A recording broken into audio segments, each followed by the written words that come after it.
Hey everyone, welcome to this episode of A Walk with Walsh, where I'm so excited and honored to have Ian Ginsberg, the president of CO Bigelow, with us. This is going to be really fun. I'm so happy you're here. Yeah. We have so much to talk about. Fun. The family business, how you grew it, how it's been going for so many years, how you grow a team, and how you keep your health and mind all at ease. It's going to be a lot to talk about. A ton. Do you want to go take a walk? Let's go take a walk. All right, let's go. All right. I really want to talk about your heritage brand. CO Bigelow is the oldest apothecary in the country. Yep. So how do you maintain the growth of the business, the stamina of the business, as well as your employees, and really keep that going and it's exciting? And well, that's a big question. It's a big question. It's a heavy question. Fear, that's what motivates. It's a damn good motivator. Yeah.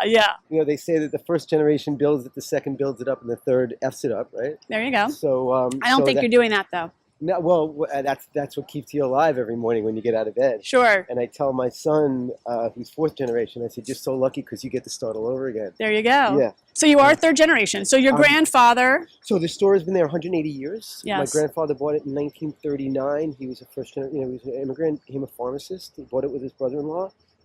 And my father went to pharmacy school. He was a musician. My mother was too. Went to pharmacy school at the request of his parents. And then, and I followed the same path. Was a musician. Got a little further. Yeah. And then went to pharmacy school too. And so I'm third generation. My son just graduated last year. Wow.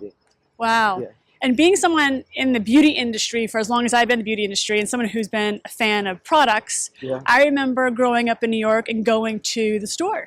And that was the place we went just to find the best product, and the service was always great. So I think it was always kind of that staple of New York City. When did you decide to grow the brand and grow the business into actual products of CO Bigelow? Well, so it started, so I went to pharmacy school begrudgingly and graduated in the early 80s. I was a club kid and a musician in the early 80s. Here in New York City. Here in New York. Yeah, which was big. When I got out of school, there wasn't really a job for me necessarily, and I didn't know if I wanted to spend the rest of my life in a white coat counting. Understood. So I had to go to work every day. I had an aunt. My father had a partner. I had to go to work every day and figure out what to do with myself and not get in anybody's way. Got it. And at that time, it was a pivotal time. The chains were beginning to come, and everybody was freaking out. And you mean the drugstore chains, correct? Yeah, Duane Reade, Walgreens, Rite Aid, Eckerd, they were starting to come, and everybody was freaking out. And my father would go to these meetings, and they would all argue over what the Bic lighter price would be the following week in the circular. Right? Oh gosh, and I said, "Oh my God, just kill me." Yeah, it's not what I want to do with my life. I don't want to do this with my life. And I said, "You know what? We have something they don't have. Yeah. In the end, the chains are going to win." And we have something. We're 145 years old. I said, let's focus on what that means to people, right? That's so great. And so it's important. Yeah. I mean, that's heritage, and how do you build on that heritage? Yeah, and the apothecary was kind of a gathering place, and it was a place where people went to go, get treated. Sure. And that was an experience that, and everybody, no matter how young or old they were, had some memory of going to the apothecary. Yeah. And that was an experience that was being taken away from them, and I didn't think they wanted to take it away. Yeah. So we just started focusing on the in-store experience, so what it meant when you walked in the door. So you knew exactly at that time even that it was all about how do you make an experience, especially in beauty and in an apothecary where you're selling salves and everything. It's emotional when you touch somebody's life, you own them. So I figured, how can we do that? Multi-generational as well. So it's not just, you're not just servicing the 80-year-old grandmother, but you're also servicing a child. So how do you keep that in their lives? I mean, and we've taken care of families through the years, but we just figured. So I focused on what happens the minute you walk in the door. Sure. And so it has to be a place where you want to go, not have to go. The minute we're a have to, we're done. Yeah. So we focused on what happens when they walk in and started to implement this amazing experience. Even today, if you need Tylenol, you have to ask for it. Yeah. And then we took it to beauty. We said, you know what, our customer, she's young, she doesn't wear a lot of makeup, she doesn't like department stores, she's totally intimidated, and how can we create an environment where she can just come and ask questions and not she feels safe. Yep. Yes. Doesn't feel stupid and isn't worried about commission. Sit down here if you want to. So we went. So that's how it started. Yeah. Then I was fascinated by European pharmacy, so I started traveling to Europe like a lunatic and just started finding things. Did you do that when you started traveling? Was that in the 90s? Or 80s. 80s? Okay, 80, okay. Yeah. I went to my first Cosmoprof in 1987. Wow. Yeah. And it started just importing unique little products. Yep. And that we knew our customer pretty well. I knew what they liked and what they didn't like, and I would discover things. And then people started calling and we didn't know what to do with them. Yeah. And so I created our first catalog, which was really like the J. Peterman version of Sure. the Bigelow catalog. Yeah. Where I just would write a story. I'd say, I was walking down the street of Paris and I ran into this shop and found this thing, and we literally just photostated, a bunch of dittos. I love which that. Probably people don't even know what dittos are. And You can tell them what a ditto is. and we stuffed them in envelopes, and that became the beginning of our catalog business. Wow. I think you're right, because I think what people forget, it's all about the stories and your storytelling and how do you create feeling in life around a product and really have it say, oh my gosh, I really want to try that because it sounds really good. I mean, people trust us, genuine, honest, trustworthy. Yep. So if there was something I really loved and I was passionate about it, then we would tell the story about the brand. It's how I discovered it, why I liked it. And that evolved into the very beginning of our catalog business. Wow. So that was really the beginnings of it. Then we wanted to really build a compelling beauty business. Yeah. And in New York City, it was a problem because you couldn't get big major brands, a lot of brands, etc. Sure. And then the other problem was Barney's was on 17th Street, and they were on the cutting edge. And they were very close. So every time I'd want to carry a brand, I'd hear, I'm sorry, Barney's wouldn't let you have it. Yeah. So I said, the hell with it. I started going back to Europe, and I said, I'll just import my own stuff. And we built a whole beauty business around all these brands that no one ever heard of, but they trusted our vision. And that's that was the very beginning of it. Later on, fast forward later on, when Barney's left, it really opened the door for us to have a lot other things I couldn't have. But we had built the business on all these unknown brands that we really loved, and so that became our, what people knew Bigelow for. Sure. Late in the 90s, we ended up in the makeup business by accident. We started a makeup brand called Alchemy. And I love that it was by accident. Yeah. It's kind of one of those necessity things. I didn't know we were going to need it, but we did it anyway. We started in the nail polish business. I didn't know that. Yeah. That part I didn't know. Yeah, so there was nail polish at $3, and then there was Chanel at $16, and there was nothing in the middle. So we created a nail polish brand that was kind of in the mid-range. Okay. Great colors. We named it Alchemy because that was the old alchemist. Okay, yes. It made sense for us. And we named the colors after herbs like burdock root and things of that sort. Devil's claw. And then we went into full-scale makeup, and that was around the time Sephora came. Yeah. And it was, 98, 97, 98, and all of a sudden we were in Sephora, and we were in Nordstrom, and it just took a life of its own. Yeah. But we learned that makeup business was a tough business. Sure. The other thing was that people kept saying to me at the time, you know what? You have this great Bigelow brand. Why aren't you doing anything with the Bigelow brand? And I go, well, I'm going to do it one day. Yeah. I'm just not going to do it yet. And I wanted to work on the branding. I knew that I had a warehouse full of history. I had books, bottles, photographs. I had everything. Recipes. That would be so cool to kind of go into the basement and unlock all those recipes. We have what a heritage. Yeah. I have a warehouse full of everything. And I'm going to see that next. You go out there. Okay, cool. It's pretty cool. But anyway, I said, we'll do it one day. But I knew it was bigger than me. Yeah. And I wanted to do it with somebody. Sure. I wanted to do it with a strategic partner. And this was way before what's happening now. Yep. All of a sudden, the phone started ringing. I also wanted to make sure the brand was in the right place. Yep. So we worked on bringing the brand, and we did better catalogs, full scale. A lot of strategy to that. Yep. And then all of a sudden, the phone started ringing, and people wanted to do partnerships with us. And everybody wanted the business, and I didn't want to sell the business. I wanted to partner with somebody. I wasn't ready for that. And so it's a long story, but I got approached by Neil Fisk, who had just taken over Bath & Body Works. Sure. And I got a call from his office, and they said they wanted to come see me. And we also distribute other products in we have a trading business where we import and distribute other brands. And I thought they wanted to buy some of the third-party stuff. Okay. And they walk in the door, and they go, hey, we really love your brand. We're taking Bath & Body Works to the moon, and we'd like you to come with us. Wow. And I said, well, that's really funny because I have the plan right here. I'm just waiting for somebody to do it. To come in. Talk about timing. Yep. Talk about timing. That was back in October in the spring of 2003. Mm-hmm. And 5 minutes later, I'm on the jet to see Les in Columbus. Really? And in October of 2003, we started working together. Wow. And that's how we partnered up with Limited Brands. Incredible. To create this brand, to help me create. Sure. I remember seeing C.O. Bigelow everywhere and thinking, now I can go anywhere in the country and find it, not just in the store in New York. They hired an army of talent, the best marketers, the best product developers. I mean, there wasn't anybody in the business who wasn't working on this brand at the time, and we put together this really amazing collection of things. We resurrected old products and made new ones. And so that was the beginning of it.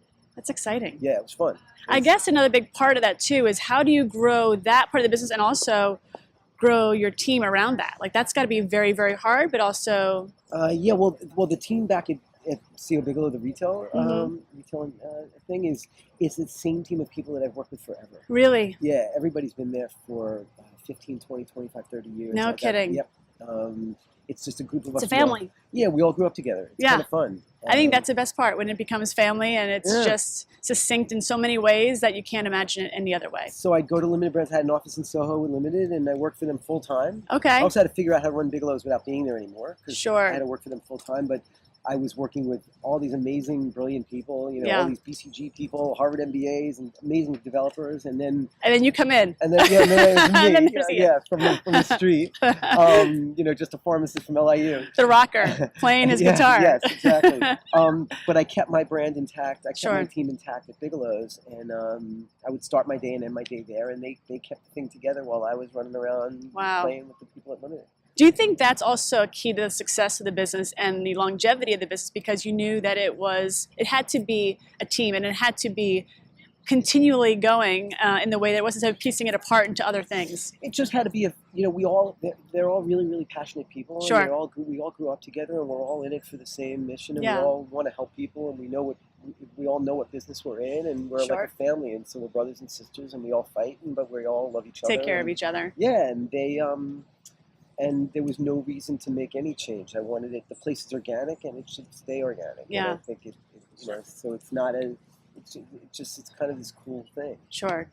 I think that's lovely. And it's hard to find that because so many brands these days, I feel like they're just in it to create a product and then sell it. And we see that a lot. I'm on this tirade. I say, what happened to you just build something because you want to build it, you love doing it. Whereas absolutely. everybody's working on their exit plan from the minute they trademark their name. Absolutely. It's so true. And now they're even being taught, how can you not have an exit plan? Which I think is really interesting for me because I remember when I started my retail, I never thought about an exit plan. It was, I want to start something for myself that I love, that I could invite people in and they could feel comfortable and enjoy their time in my space. And on our distribution business, Bigelow Trading, we represent multi-generational families, and we represent families that have the same vision we do. They have this great thing, they love what they do, they make some money, they have a great time, they have great people they work with, and that's all they care about. Yeah. And they trust us to take care of their brand and make decisions for them in the U.S. As we would on our own. Sure. And it's the same, and that's what we look for. I know you like to run. Love to run. So do you do that every day for your own peace of mind and for keeping everything calm at work for yourself? I started running a long, long time ago, but I do run now just about every day. Do you? 99% of the time. Do you run in the morning or at night, or is it like a routine? It's a routine. I get up about 5:30, 5:45. Me and my wife have our morning meeting. Oh, yeah? You have your morning meeting before the run? Yes. Okay. About 5:45, 6 o'clock, we have the morning meeting. By about 6:15, 6:30, I'm either running inside or outside. Got it. Depending on the weather and depending on how I was going to ask you, do you run in the rain and snow? For many, many years I did, and now I'm like too old for that. And when it gets really cold, it's like, do I put on 6 layers of clothes or do I watch ESPN? Yes, exactly. Right? So lately I've run inside more, but there's nothing I love more in this world than going outside and running for a few minutes. Do you run then with your team at work? Do any of you? No, but I try to inspire all of them to run. But sure. No, I run at home. But I literally do it probably 6 out of 7 days a week, or maybe 7 days a week. Do you do a lot of races?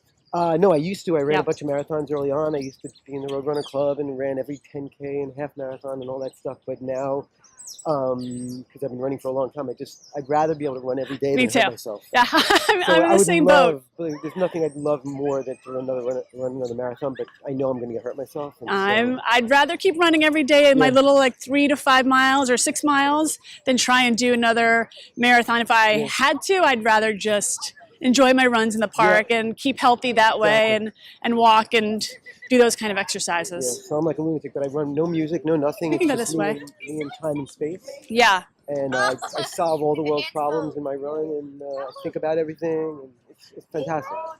Do you think that you do that also helps everyone see that you take care of yourself and you're trying to be healthy for yourself and the people around you? I think so. I think I tried, I inspired on my kids also, but yeah, Sure. and I do go around and try to get everybody focused Yeah. on how important it is to be healthy, especially when you get older. Yes. Everything revolves around fitness. So, Yep. Obesity is a big cause of cancer. Yes. Being in shape is better than not. Well, I think also in a sense that you can't run a company like your size or any size if you cannot have the stamina to do it. So I think being able to run or walk or whatever it is to get yourself some exercise to be healthy and keep up with the business at hand, to keep up with your staff, keep up with the growing business, like all the demands of running a company, I think you have to have some kind of stamina. I also think that if I can get out at my age, at 55, and go run 8-10 miles, then I convince myself that I can do anything. Absolutely. Not, And that has to inspire even like the young people. I think I hope it does. Absolutely. I try to back off sometimes. I give everybody a hard time, but then. Do you? Yeah, I'll go in the lunchroom and I'll see what they're eating. And I'm like, your body's a temple, you know that, right? But that's good. I think it's good to have that kind of thought process of like making sure like, hey, you know what? You could be eating something different to really help your body as fuel for the day. So I always try and think of food as fuel. So should I have this cookie or should I have like, I don't know, an orange or something that's really going to help me plow through the rest of the day? I try to teach them good habits. Sure. I was a heavy kid. Oh, were you? Yeah, until I was about 16, 17. So, and as you get older, you have to change your eating habits even more dramatically. I can't eat the It's just incredible. Yeah. So, but I try to teach them that for the same amount of calories in the one thing they're eating for lunch, they could probably have a whole day and be a lot more full. Absolutely. And feel a lot better. Yep. But it's a step-by-step process. I think it's smart though.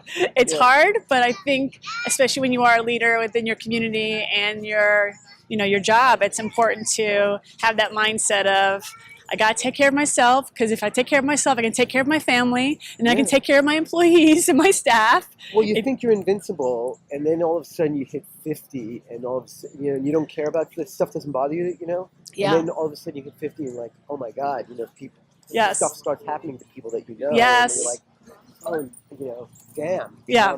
Like I run outside, and I used to run in this one area that was pretty questionable. Sure. Not in people, but in dangerous for cars and stuff. Yep.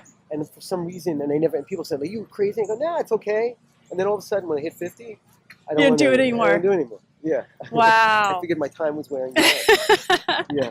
But it's just being smarter. I'm a little safer. I completely understand that as well, or I do things very differently. And as we age, we have to treat our bodies differently and treat our minds differently. And I think we know better, like what I need during the day.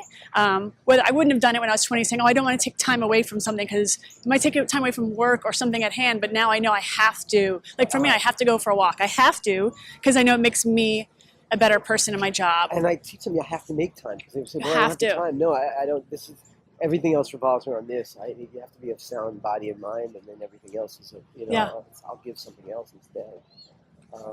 And also because I travel around the world, I get to run around the world, which is amazing. It's even cooler. Yeah. I definitely want to ask you about a teachable moment that you might have had in your life, or someone that you might have taught someone else. So probably the best piece lots of people give me lots of advice. Sure. I think the best piece of advice I've been given twice from two different people, two different ways. Okay. And basically the gist of it was a guy named Dennis Kelly told me this years ago, when you're young and you're firing off on all cylinders. Yep. And he said, whenever you're doing cool things, Yeah. lots of people call you up on the phone to do lots of cool things with you. Sure. And he said, you should put a sign on your door, on the back of your door, that says, "This is where I am, and this is where I'm going, and this is how I'm getting there." Yep. And every time someone calls you on the phone and gives you some crazy thing they want to do with you, you have to look at that thing and say, "Is this on my path?" Because you can get really distracted doing lots of things that take a lot of energy and a lot of focus off where you're headed. Yep. And so that was given to me a lot of years ago. It's a great point. Yep. It's really smart. And someone else gave it to me in a different way, in a different context, but the gist is the same. Lots of people get carried away doing lots of things, a lot of energy, a lot of focus, and at the end of the day, you're really making any money from it, and is it getting you where you need to go? Yeah, is it going to make you happy and joyful and where you want to be on your own path to be a part of something else? Business-wise and personal-wise. Yeah. And so that's probably the best piece of advice. So once in a while, you have to take a deep breath and go, should I be doing this, and is it? And especially when it's like sounds really exciting, like, oh, this looks like it'd be really, really cool. But step back a second and take a breath and say, my is that team, good for me? We get called all the time to go all kinds of cool bet. stuff, and I'm like, all right, it's it's great, but you know what? I don't know where's that taking us. Sure. Yeah. That's hard. I'm sure it's hard sometimes too to kind of tell everyone, whoa, take the reins back in and say, stop for a second. I like that. That's a good one. That's a really good one. We have the bandwidth to do it. And, that's good. I have another question about, because again, you're juggling a million things and all these opportunities and people and everything. How do you stop to find like the joy of a day? Like, what do you do that finds you real joy besides working? Because I know you love what you do. I love what I do. Absolutely. So what are the things outside of work that you love to do? We talked about running. I love running, and then with my family. So I have 3 amazing kids and my wife, and my wife and I, our kids are out of the house, so we spend some time together, and we're a big musical family, so when the kids are around and we can, we play together. Do you really? Family band, yeah. So everyone plays different instruments. Yeah. So my older son is a. So am I coming over for Christmas or like one of the holidays? If you come over for the holidays, we have a whole. Have something to play. We have a whole setup with amps and guitars. As long as you don't make me sing, then I'll just I can hum. Somebody has to, or the triangle. Yeah. How about that? Well, my wife is. We say we're like the Partridge Family because she just plays the tambourine. Love it. No, we and my nephews play. So when there's a family gathering, everybody gets plays around. But my oldest son is a hell of a guitar player. Wow. My younger son is a really great drummer. Okay. And now, so I've been kicked off the drums because that's really what I play. So I'm the bad rhythm guitar player in the family band. Yeah. And my daughter plays ukulele and guitar. And how wonderful. And so did you instill that in them as they were growing up to kind of really get attached to certain instruments, or they just kind of fell in love with it because I listen to music all the time. I go to a million concerts. I went to 3 in the past week and a half. Wow. And my parents were both musicians. Okay. So we've always been around it. Musical so my family. Kids grabbed onto it, and I think it's important. Absolutely. It's a great thing to have. You can have it the rest of your life. You can play whenever. Anywhere. You can play by yourself. Yeah. So it's just a thing, and they love it, and it's really we get special. to go to concerts together, and it's amazing. I think it's really cool. They take me, and it's awesome. So and again, like it's multi-generational, last in your family for a long time. Listen, you can play sports with your kids, and that's all awesome. Yep. But there's nothing like being able to get play in a band with your kids. I mean, and share the same loves, and I bet. It's a it's another way to communicate with each other. So I think that's awesome. Great. Good way to find joy. Yeah, it's fun. Well, Ian, thank you so much. I really appreciate you taking the time in Central Park in the fall and talking about C.O. Bigelow and your life and your lifestyle and helping other people grow within their own businesses. Perfect. Thank you for doing this. Thanks so much. It was awesome. See you guys.